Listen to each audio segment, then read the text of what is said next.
Federal hate crime charges on top of felonies alleged in the homemade flamethrower attack in Boulder, Colorado. Senate Republicans start rewriting the House bill containing Trump's economic agenda. Former Congressman Kevin Brady joins us to describe what it was like when that happened to him in 2017. Ukraine, after months of preparation, unleashes a surprise drone attack on several Russian air bases. We will study the damage and after effects.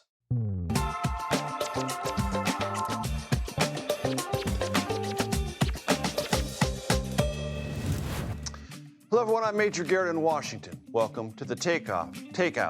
The tariff wheel continues to spin while Russia and Ukraine met in Turkey today after an astonishing Ukrainian drone armada inflicted heavy losses on Russian bombers at their air bases. More on both stories a bit later. But first, the latest following a terror attack in Boulder, Colorado yesterday in which victims were set on fire. The suspect, now in custody, said he wanted to punish the Zionists attending a walk to honor Israeli hostages still held by Hamas. Still held more than a year and a half after the Hamas-led assault on Israel that left more than 1,200 dead. Let us be clear. Zionism and Judaism are not the same thing. Zionism is a political ideology about the state of Israel and its preservation. Judaism is a religion and cultural identity. While many Jews are Zionists, not all are. Not all Jews in Israel, for example, support the current Israeli government. That government's stated goal is the eradication of Hamas. In pursuit of that military goal, more than 54,000 Palestinians have been killed, according to officials in Gaza. Food and medicine shipments there have been sporadic because Israel fears Hamas will intercept trucks for its own purposes. Desperation erupted this weekend as tens of thousands rushed for food. Gunshots rang out. Dozens were reported killed. The attack in Boulder this weekend had all the hallmarks of terror, and federal charges of a hate crime were filed today, along with 16 counts of attempted murder. Officials said the suspect was in possession of 16 unused Molotov cocktails at the time of his arrest. Nicole Skanga joins me now. Nicole, it's good to have you with us. What's the latest? Major, good to be with you. Within 24 hours, we now have both federal and state charges. You mentioned the charge of a federal hate crime, as well as those 16 counts of attempted murder if convicted. This individual faces 384 years behind bars for just those first-degree murder charges alone, to say nothing of some of the weapons charges we're also seeing here. Now, investigators say he was planning this attack for well over a year. He was waiting on his daughter to graduate school, that he acted because he hated what he called, Major, to your point, a Zionist group. He told investigators that he wanted everyone to die on the scene. He had tried to purchase a firearm in the state of Colorado, but he was not able to. First responders and police, we know, did save lives because they recovered those 16 unused Molotov cocktails on the scene. There were 12 victims. That's a higher number than what we had heard earlier in total, including those who suffered serious burns and were later transported to the hospital. And that includes an 88-year-old Holocaust survivor. Of course, protesters were peacefully walking on Sunday to draw attention to the Israeli hostages. 30 special agents deployed to this. There are assets being sent from FBI headquarters right here in Washington, D.C. to Colorado. 44 witness interviews so far, but police and FBI are still asking for any video, any social media information, any photos of this man. They are imploring the public to step forward. If they see something, say something. Nicole, what do we know about the suspect's immigration status and how he entered the United States? He entered the United States legally, Major, and here's our understanding of his travel and how it played out here in the U.S. in August 2022. He was granted a B-2 tourism visa upon entering the U.S. A month later, he applied for asylum here in the United States. We know that he traveled from Egypt and he was an Egyptian national. Then in February of 2023, Major, his authorization to stay expired. So he was no longer authorized to stay under that visa, but that was still a pending asylum claim that he was under. And then a month later, he was granted work authorization. He worked for a healthcare company. He worked for Uber at one time, driving cars. Then in March 2025, that work authorization expired. Now, top administration officials and federal prosecutors have asserted that Soliman is here illegally, but there's this open question, just because he overstayed his work authorization doesn't necessarily mean he was here illegally. So again, we have asked what the status of that asylum claim was. We know that an average asylum claim here in the United States can often take upwards of 6 years.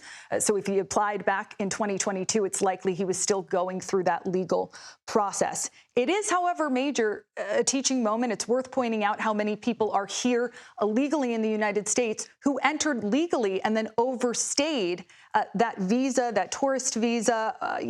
They were here as a non-immigrant. It's between 1% and 2% of non-immigrant admissions every year. That's between 650 to 850,000 overstays. An estimated 42% of the approximately 11 million unauthorized individuals living in the U.S. are actually here because they overstayed that initial admission, but they entered into the U.S. legally. So this is a larger problem that this points to. Facts, figures, and context. Nicole Skanga, thank you very much. Thank you. I'm going to take my notepad with me because we're going to talk about another story. I'm literally going to turn the direction of the studio over here. The next story we're going to talk about, the fate of the president's economic agenda. It passed the House. It's now heading to the Senate. I want to bring in Kevin Brady, who not so long ago was chairman of the House Ways and Means Committee. He no longer is. But I can call you Mr. Chairman because I just do that out of force of habit. It's great to have you with us, Good to Kevin. see you, Major. Thanks. Talk to my audience about what House Republicans already know about the Senate process. They're not going into this blind. They know the Senate's going to rewrite the economic bill. What kind of changes are the Senate Republicans likely to make that House Republicans have already decided they can live with? So I think, first, the House has been preparing. They spent all of last year. They have a lot of new members since 2017, so they've been laying the groundwork on not just tax policy and spending policy, but how does the Senate reconciliation process work? It's very complex, new, foreign to most people, and so they've laid that foundation. So I think they know that sort of the three major buckets of this whole bill, which would be the permanency of the Trump tax cuts from 2017, right, the about $1 trillion of new tax provisions the president, campaigned on. Yeah, campaigned and championed on the campaign trail, and then how you pay for it. So those are sort of the three set areas. And the Senate obviously, has their own process, but they have their own opinions too. Mm-hmm. And so they're going to want, on the tax policy, they're going to want to make some tweaks there. Certainly on the president, I think there's a lot of consensus on the president's campaign provisions there, sort of how they're designed. No tax on tips, no tax on overtime, and break on Social Security. Yeah, and then the SALT provision, which right, of course he did as well. So, there's going to be some discussion on the SALT side that state and local tax is not a seasoning. Yeah, it is not but it's spicy during tax reform, and so they'll have those conversations there. And then finally, I think on how you pay for it, the House, as you know, sort of like two rock climbers, they tethered savings cuts to tax cuts. And as one got bigger, the other could get bigger. In the Senate, they're using a different way of how they budget over there. And so there'll be a lot of conversation, I think, about those savings cuts and the policies that go with them. And there is no doubt in your mind the Senate will pass its version. Yeah, no. I Even though there are some people like Ron Johnson and Rand Paul and maybe Josh Hawley who are making noises that they are not yet on board, ultimately they're going to get on board. I think at the end of the day, the prospect of $4.5 trillion of tax hikes, and the impact that will have on the economy. Doing nothing, in other words. Doing nothing has real consequence economically, and the opportunity to make some reforms that are long overdue. On the spending side, we are, as a government, 40% bigger than we were just 4 years ago.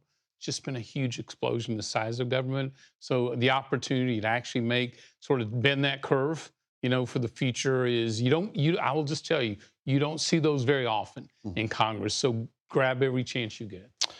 There's a lot of conversation, Kevin, about debt and deficits. Yeah. And I know you've had in the past, and many Republicans do, issues with the scoring from the Congressional Budget Office. Let's set them aside for a second. Penn Wharton has a budget model. It does dynamic scoring.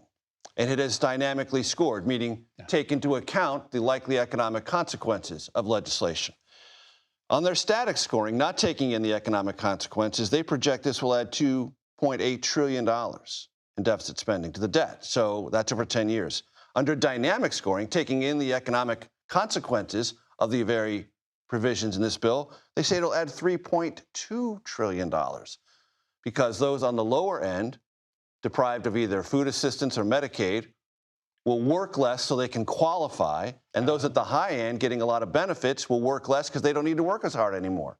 Evaluate the debt and deficit implications of this legislation. So one, I'm a big fan of the Penn-Wharton model, by the way. I took a look at the study. They looked out 30 years, almost life cycle. It is hard to predict, the impacts but these are behavior tenure over that numbers. time. True, but I will tell you in 2017, creating those same incentives, including some reforms on integrity and Social Security, actually drove people back into the workforce because they were being rewarded, from a tax standpoint for getting out of that house, because not only were there more jobs, paychecks were rising faster than inflation the first 3 years after Tax Cuts and Jobs Act at a record level. So people were getting ahead more each month, rewarded for re-engaging the workforce. And my gut is, by preserving those incentives we have today, and they added a few more, I think that could be helpful. I think we'll see the opposite. You really do? I do. I think you'll see more people, as we did in we moved 6 million people out of poverty almost in the first 2 years. You said you have respect for Penn-Wharton. They also did a distributional analysis, and they said for those in the lowest 10%, they'll lose $820 a year.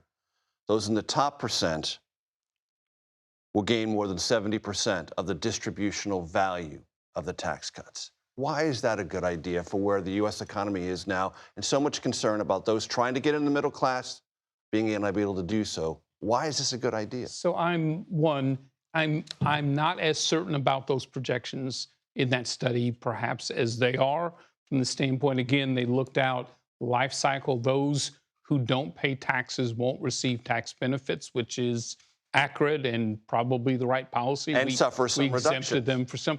But you look at the reductions, I looked at that as well. Look, the cuts that are being made is just merely slowing growth. Like Medicaid is growing $1.5 trillion, and the reforms that are being made are those who aren't eligible by law, improper payments that aren't eligible by law, those who are here undocumented who should not be on it, and some payment reforms, including reforms to get able-bodied people without dependents back to work. Those are very, I think, both modest and fair reforms. So I could not find that link between those reforms and the loss of coverage. But the point of why you do this is because growth matters. It matters for deficits, it matters for paychecks and jobs. We're in a very competitive world. And so from that standpoint, again, the worst thing they could do, I think, is to allow those tax cuts to expire. Let's talk about Medicaid ever so briefly. You talked about work requirements for those who are adults. Just in your state, Texas, only 12% of Medicaid recipients are adults. 20% are over 65, 39% are disabled. So is there that much savings that can be accrued from adults? And of those 12%, 68% are working in Texas, either full-time or part-time. So the short answer is yes. If you look at the scoring numbers from Joint Committee on Taxation, Congressional Budget Office, those work requirements create real savings, mainly because for the most part, rather than work to be eligible, they work to get off Medicaid. In fact, we know the surest way out of poverty is a job with a rising paycheck. And so, yeah, the number there, Major, so I think surprised all of us because of that incentive. Again, rewarding work. Kevin Brady, pleasure, sir. Good Thanks to so see much. you, Major. Appreciate it. Tonight, Dean Phillips was the self-described gadfly who ran against President Biden and then was swatted into submission. He's out of Congress now, but oddly vindicated as the party elite comes to terms with what it knew. He's next. South Carolina and California have very little to do with one another, but this weekend, prominent Democrats traveled to both in search of a comeback. So to all of you, the work's in front of us. It's not going to be easy. Plus, Ukraine stuns the world with a multi-pronged drone strike on Russian bombers. Is this the new face of warfare? That and much more on The Takeout.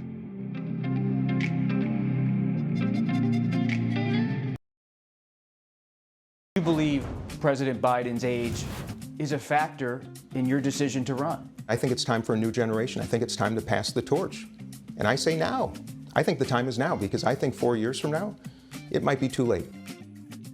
That was then. When then, you ask? Well, to be specific, October 2023. That is when then Congressman Dean Phillips jumped in to challenge President Biden for the Democratic nomination. At the time, that decision was met with, let's just put it plainly, derision and fury within the Democratic Party establishment. Hindsight, as they say, is, get ready for the pun, 2020. Former Minnesota Democratic Congressman and 2024 presidential candidate Dean Phillips joins me from Los Angeles.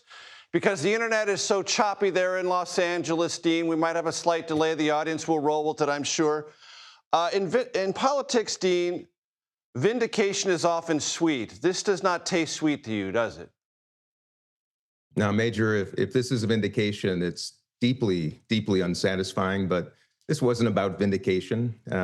This was about simply doing what most Americans want, which is for politicians to just tell the truth and to not gaslight them and to not shame them into somehow trying to make them believe that what they're seeing wasn't real. And I also want to thank you, Major, because you were literally the first to even afford me some platform to make that case well before I entered that race, trying to recruit others to compete in the primary.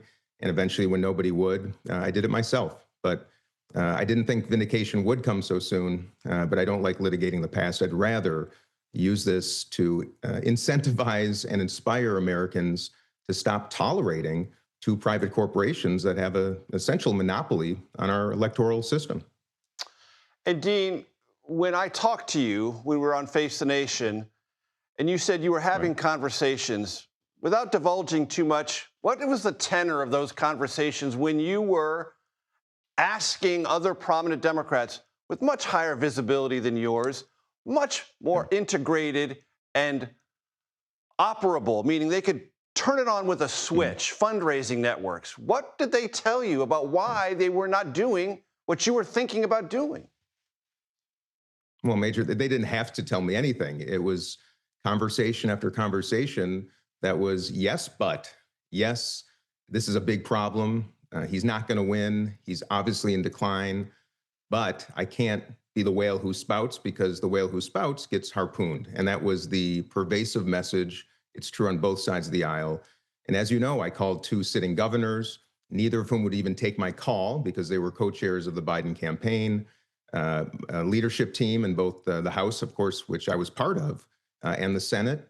You know, they knew what was up, but there's a culture in Congress and in our political system, Major, in which the incentives are very perverse. You know, the incentive is not to protect the Constitution, to tell the truth, to be courageous. The incentive, if you want to stick around, is to stay in line, walk the company line, and never, ever diverge from leadership's position. And that's why you have what I'd call a bunch of elected sheep. And that's the problem that we face right now in the country. And I just hope I inspired maybe a couple people, younger generations, to step up and do the right thing when called on. And that's what this is about.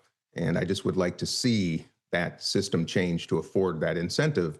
It's not going to happen on its own. We got to do it ourselves. That's what I'm trying to say. We have to end this notion that we can only have two parties, we can only have Democrats and Republicans, and we'll be in this perpetual tug of war and battle between the two, because China, Russia, North Korea, Iran, our adversaries, Major, just relish what they're seeing right now, watching Americans self-destruct.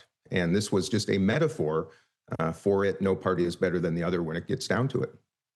Dean, whether you like it or not, you've earned some credibility on this question of assessing the capabilities of an occupant of the White House. So to you, what is more disturbing, what you saw with President Biden that provoked you to run, or what you see with President Trump and social media posts like over the weekend amplifying someone who said President Biden was executed in 2020 and the White House was occupied by a soulless robot? You know, to say that Donald Trump and Joe Biden are the same kind of person is a false equivalency, and I would never even come close to going there. Joe Biden, I still consider to be a man of integrity and decency and competency. President Trump, I do not think very highly of. The only difference is that President Trump is doing his corruption with the sunshine. It's transparent. We all know what's happening. And he basically says, take it or leave it. But when Democrats try to hide the truth, yet position themselves as the saviors of democracy, in many ways, they're just as dangerous. And by no means, though, Major, do I believe that this president and this administration is healthy for this country. What I'm trying to tell everybody is that we will get more of the same. We will get more cover-ups. We will get more cowards. We will get more Donald Trumps if we only afford two parties to compete to the exclusion of just about anybody else. And when almost 50% of Americans right now don't consider themselves Democrats or Republicans, that says to me as a business person that there is a massive appetite for change. Why that hasn't been satisfied yet is the question on my mind, and something that I'm contemplating quite deeply right now is how we create competition. That's what matters the most, the future. As you contemplate that future, what's in store for you, and are you officially and forevermore a non-Democrat? No, I wouldn't say that. I'm a Hubert Humphrey Democrat. I'm a Minnesotan who was blessed by the goodness of our governance in the state of Minnesota, by my foremothers and forefathers on both sides of the aisle that afforded me opportunity in this country. And I believe deeply in our core values. Now, has that shifted dramatically just in my adult life? Yes. Has the Republican Party shifted dramatically? Yes. What I'm saying is I am a Democrat. Am I deeply disappointed? Yes. Am I gravely concerned about who I see rising? Absolutely. That's why I'm making the case, regardless of my party affiliation, that we as a country would be, and democracy, would be well served by reducing the barriers to entry and encouraging competition. The reason that Democrats lost in 2024 was not Joe Biden specifically. It was the absence of any mechanism to introduce the country to alternatives. And when the Democratic National Committee and Jamie Harrison and people who knew so much better, when they were party to that blockade, that is the most dangerous challenge I think we face in democracy is people who prevent competition. And yes, that is just as dangerous. And I'm not saying I'm going away. I'm not saying I'll ever run for office again, but I am absolutely saying I will be spending time, energy, resources, and advocacy in trying to encourage a alternative to both parties, because it will make this country better and it will push both parties to the center. And let me say one more thing, Major. It's not about winning the White House. If there were two seats in the House, maybe one seat in the Senate, a third entity could be the most powerful party in America and get us back on track. And most importantly, move this country to a position of leadership again, because we have yielded that to our adversaries. And that is something of which I am concerned. Dean Phillips, next time you're in D.C., please come by the set. I'd love to have you here. Thanks so much. I appreciate it. Absolutely, Major. Be well. Thank you. President Trump issues a pardon. The recipient says thanks, but no thanks. Why one former MAGA loyalist is trying to keep January 6th on her criminal record. That's next here on The Takeout.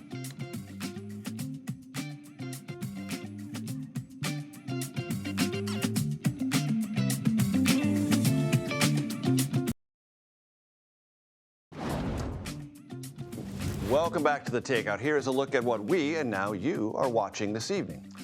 White House says President Trump and Chinese President Xi Jinping will likely, that's a quote, speak this week as trade tensions momentarily de-escalated, have re-intensified. Both countries accusing each other of violating trade understandings, and the State Department says it will start revoking visas for Chinese students. The defamation trial of MyPillow CEO and Trump supporter Mike Lindell began in Colorado today. A former Dominion Voting Systems executive is suing Lindell over claims that he accused him, that is the Dominion Systems executive, of rigging the 2020 election. Lindell is expected to testify. That will be worth watching. And a former MAGA loyalist is has rejected a pardon for her role in the January 6th Capitol riot. Her name, Pamela Hemphill. She was convicted of a misdemeanor for entering a restricted area, that being the United States Capitol.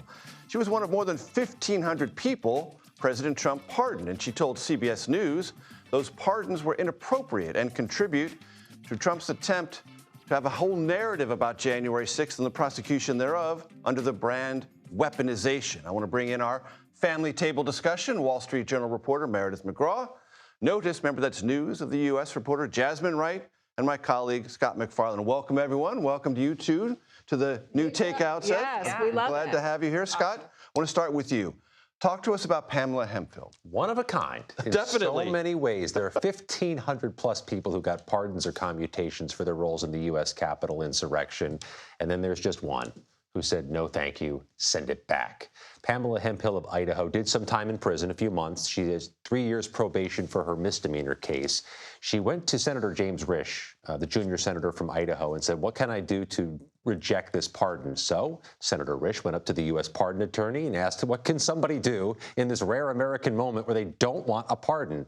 And the U.S. pardon attorney has notified Pamela Hemphill, your pardon is off the books. We'll take the certificate and we will rip it up. And I'll tell you, the thing she said that resonated most, Major, she says, I just wouldn't be able to sleep at night. I wouldn't be right with God if I accepted a pardon for something we all clearly did.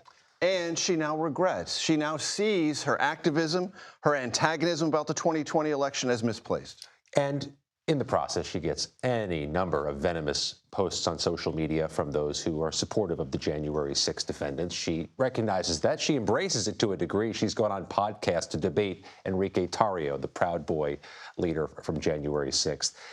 But her case just stands alone. We couldn't find somebody else who went through great stress and great pains to reject a pardon from the President of the United States, though it's worth noting she wasn't still incarcerated. The hundreds who were freed likely aren't sending that thing back. Stakes were a little lower. An important footnote, Meredith, I want to talk to you about something that we opened the show talking about. The tariff wheel continued to spin. Friday, 50% tariff, steel and aluminum. Now, a likely designation that there's going to be a conversation between President Trump and President Xi of China, not on the schedule yet, at least not formally. The Chinese are saying nothing to confirm this. It seems like that was meant by the White House to send a signal to the markets and the economy broadly. We're still working on this. Things might turn. Well, there's been a lot of back and forth. And like you said, there's a lot of uncertainty about whether or not this call will actually happen this week. I've been told that it is going to happen. We still don't have a date. We still don't know when. And of course, we've heard President Trump time and time again say he's talking to the Chinese. You know, the door is open. There are conversations happening. But what we have seen in the weeks since that Geneva summit, where Scott Bessent, the Treasury Secretary, met with Chinese counterparts, a delegation in Switzerland. And they reached a rough understanding, nothing on paper. They kept saying it wasn't papered. It's just an understanding. An understanding, you know, the tariffs were rolled back. But now we're at a place where it really seems the administration is ratcheting up pressure. Trump has made no secret of his frustrations with the Chinese, and we've seen how Secretary of State Marco Rubio revoking Chinese student visas. They're trying to put the pressure here. The question now, I think, is, if they're going to actually have a conversation, if they can make a deal, and how this can, change the market uncertainties over what's going to happen with trade with China. Jasmine, your take. Yeah, well, I think that if you look at the larger moment we're at with tariffs, everything is so uncertain, to Meredith's point. Not just because the courts basically stopped the tariffs and then put them back, and now we're waiting to see what happens next. Not just because Donald Trump continues to change his mind. Just on Friday, he moved the tariffs on steel from 25% to 50%, but just generally because of all of the amount of work they have to do to get to a deal on tariffs with all of these countries, not just China.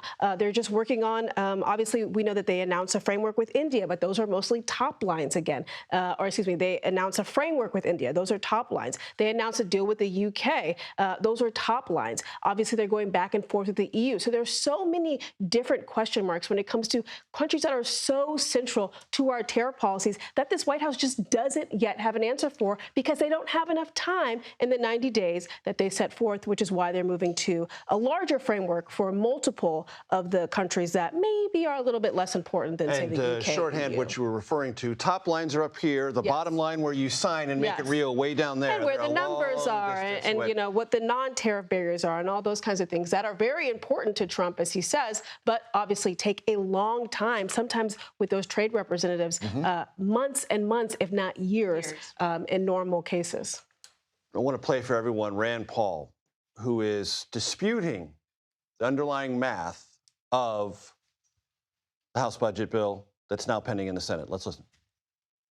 The math doesn't really add up. One of the things this big and beautiful bill is it's a vehicle for increasing spending for the military and for the border. It's about $320 billion in new spending. To put that in perspective, that's more than all the DOGE cuts that we found so far. I think they're asking for too much money. And in the end, the way you add it up to see if it actually is going to save money or add money is how much debt are they going to borrow? $5 trillion over 2 years. It's an enormous amount. 30 seconds, Scott McFarland. You're familiar on your travels on Capitol Hill with Rand Paul. Dean Phillips describes himself as a gadfly. Rand Paul's kind of a gadfly in the budget space, meaning he speaks for himself. He's not really a lever of a lot of other Senate Republicans. Evaluate what you just heard. The debt ceiling is still hanging out there. That seems to be the poison pill. And it's in the bill. He's not going to support it when the debt ceiling is lifted. If they don't raise the debt ceiling, we got to have a whole different conversation about a whole different problem. So they got to figure that out. If they lose him on the debt ceiling, they're going to endanger the bill or the debt ceiling, the latter of which could be catastrophic. Meredith, 30 seconds on Rand Paul and where things are heading. I think Senator Thune is in a very tricky spot. He can only afford to lose, 3 Republican senators. We've already heard from Rand Paul. We know that Senator Ron Johnson and other senators have very different ideas of what should happen with this big, beautiful bill. Jasmine? Yeah, I mean, I think that both Senator Rand Paul, Senator Ron Johnson, Tom Tillis, there's a fourth that I can't remember, they're kind of all in a cabal saying that they're ready to sink this bill unless there are more savings. But it's really Rand Paul out on his own that is a firm no on the debt ceiling. I'd be interested to see where the other 3, including that one gentleman who I can't remember their name, where the other 3 are, and whether or not they're as hard of nose as Rand Paul. Senate Republican yet to be named on this very program by Jasmine Wright. Dude, make sure you tune in for that next episode. Meredith McGraw, Jasmine Wright, Scott McFarland, thank you very much. A large-scale drone attack strikes deep inside Russia. How Ukraine carried out the secretive operation and what it could mean for ceasefire efforts. That's next here on The Takeout.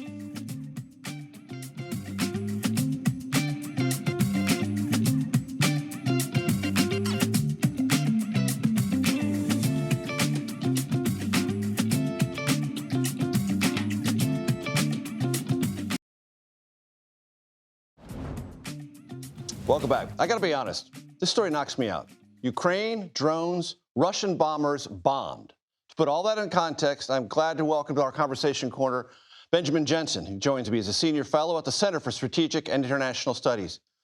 Benjamin, tell my audience what happened and why this thing is so stunning in its scope and approach. So I've studied war for over 20 years, and I thought about this the exact same way you introduced it.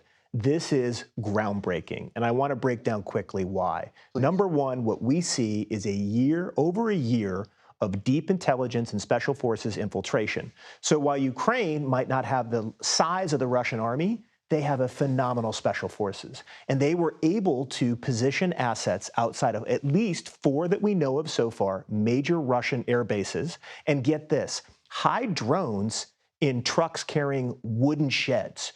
So for all Russia knew, there's some drunk Russian guy driving his old truck around the base. Oh, Igor, there he goes again. And all of a sudden, the roof flies off and first-person view drones, and you see that footage, are targeting some of the most valuable military assets in the Russian arsenal, long-range strategic bombers.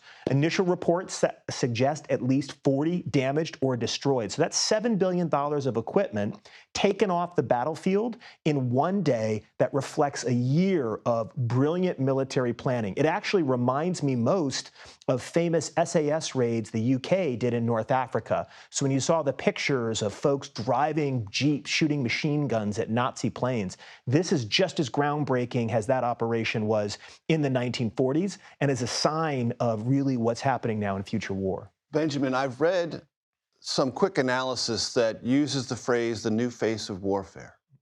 Is it?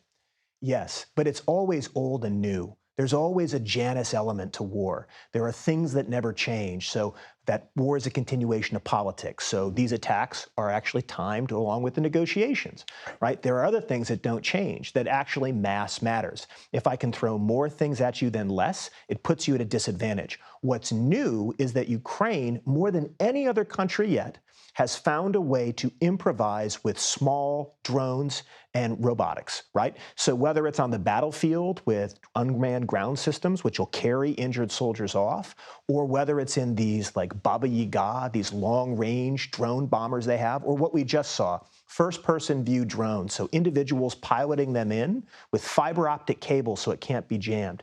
They're proving they can tactically innovate and outcycle an army that before the war should have crushed Ukraine. And still, we are still in this war and Russia hasn't won because of ingenuity like this. So the new face is about tactical adaptation, but it still is about human will and who has the instinct, the cunning, the ability to constantly think and adapt. And Ukraine is a masterclass in that. Two things caught my eye. I wonder if they caught your eye. So the roofs of these sheds were opened. Yeah. How? So probably remotely. We wouldn't know. And by someone who was relatively nearby. Yes. Those two things, walk me through that. Yeah, so this is actually where back to it's new and it's old at the same time. So usually the old Special Forces concept of relative superiority. So we remember Admiral McCraven, he wrote a 600-page master's thesis as a student at Naval Postgraduate. And a lot of those were case studies on how very small elite teams that were put in the right position at the pivotal moment could use speed, shock, and surprise to gain a superiority over their adversary. So you can have 10 men beat 1,000 if they are fighting them at the right time and on their terms. This Operation Spiderweb, shows that. So what happened is they had teams infiltrate. They did what's called OPE, Operational Preparation of the Environment. They studied the base. They studied their routes. They, found the truck drivers that they were either going to bribe or pretend to be. They planted the drones in staging areas, cache sites, and then they rehearsed, just like you see in the old movies like The Dirty Dozen. I guarantee you they rehearsed time and time and time again until they knew exactly what moment to trigger it. And my guess is all of those elite warriors are having the drink and toast of their life back in the Ukrainian capital. They were able to exfiltrate, get away from the objective. Benjamin Jensen, a student, a scholar, and you can drop a Dirty Dozen reference on this show anytime you want. Thank you so much. Thank you. Appreciate it. Coming up, top Democrats take the stage in California and South Carolina. The takeaways from the state's Democratic conventions and the significance, maybe, who wasn't there. That's next here on The Takeout.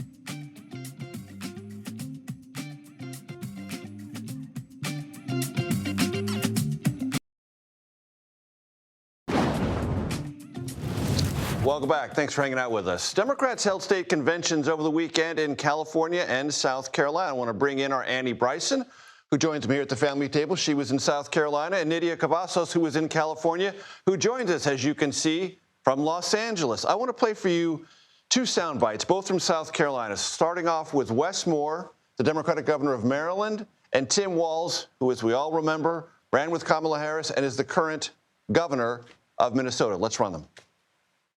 The American people don't care how many studies we publish on lowering prescription drug prices if working families still cannot afford prescription drugs. The American people don't care how many programs we fund on affordable housing if they still cannot get enough money to save for a down payment. Urgency is the instrument of change. And you know who actually understands that pretty well? Donald Trump. We're facing a pretty unprecedented time in our history, but what comes with that is the privilege. We get to be part of that fight. When the story is written of what happened during this time period, they will scarcely believe that this country chose Donald Trump over Kamala Harris. But they did. But the real story that will be written is, how did we respond after that election? Nydia, I want to start with you because you were in Los Angeles. Tim Walz was in South Carolina and also Los Angeles. What was your takeaway, if anything, from Tim Walz and the reaction of California Democrats to his presence? Major, Governor Tim Walz gave a very, very impassioned speech here in California. He was very welcomed by the audience, judging by how many times they gave him standing ovations. They repeatedly took a stance for him and applauded what he was saying because, one, he was very critical of Republicans in Congress for helping push President Trump's agenda. He was critical of President Trump's One Big Beautiful Bill, but he was also critical of the Democratic Party for losing the working class vote in 2024. And he told his audience, I may not be the guy to be speaking because he was on the ticket running and they lost, but he says he does have a suggestion for how to improve and how to move the party forward. And he used his policies in Minnesota, his progressive policies, as an example of what actually represents the Democratic Party, according to Governor Walz. And Nydia, it's always difficult to assess this across the room, but in general, did you have any sense of California Democratic reaction? Do they view Tim Walz as part of the answer for the future or kind of a relic of the past? When we were speaking to some of the Democratic Party members and some of the delegates that we're hearing, they really mentioned over and over that they want to hear them take responsibility for what went wrong, analyze what could have been done better, and actually presenting ideas. And so they felt that they received this from Governor Walz. And now former Vice President Kamala Harris wasn't there on Saturday, but she did leave pre-taped remarks. But you could certainly tell from the audience reaction that they wished they would have seen her as her comments were playing out, her remarks. People kept going on about their business. And you also had candidates who are running for governor in California go on about their business and actually use that moment to make their pitch to delegates who were in the audience as well. Always counts to be there. Nydia, hold on for 1 second. Annie, I want to talk to you about South Carolina. So Wes Moore was there, and he had said a couple of weeks ago he's not running in 2028. You don't show up in South Carolina accidentally. So he clearly has designs. And in those remarks, we heard him talk about urgency and also give kind of a compliment to President Trump on the urgency of his administration. What would you say the general reaction among South Carolina Democrats was to the Maryland governor? You could tell when this speech, in a way, was an introduction for Governor Moore to the delegates of South Carolina and to South Carolina Democrats as well. And so initially, you could tell in the audience there wasn't too much awareness of who this governor was. But then as he kind of continued speaking, and as you saw there, he was very engaged with the audience. And they really, started to give him standing ovations like they would give to Governor Walz the next day. And so it really was kind of building off of this, like, he is he's new on the scene, but he's also kind of, he's bringing in this sense of urgency. And South Carolina uniquely was placed at the front of the primary calendar in 2024. What was the feeling there, as best you could tell, from people about whether it should retain that first-in-the-nation primary status? It was definitely kind of mixed reaction from the delegates. There were obviously those who were really in favor of South Carolina remaining the primary. They've talked about how one woman I spoke to said that, people migrate to South Carolina all the time. And so, there's a possibility it could be a purple state in the future. But there was also a woman who said that, we should maybe do a state like Georgia, have Georgia go first, given that, it's voted for Democrats and Republicans in the past. And then, one person also pointed attention to the 2026 midterms and said, it's going to really depend on if Democrats can get elected in South Carolina, whether or not they should be going first in 2028. Annie Bryson, Nydia Cavazos in Los Angeles, thank you so very much. Our first Takeout Monday now in the books. Remember last week we started on a Tuesday? Here's my invitation. Join me tomorrow for my conversation with Congresswoman and candidate for New Jersey Governor Mikey Sherrill, also joining the program. And he's a heavy hitter, Congressman and House Budget Committee Chairman Jody Arrington. Stick around. More news coming up on the Daily Report next, right on CBS News 24/7.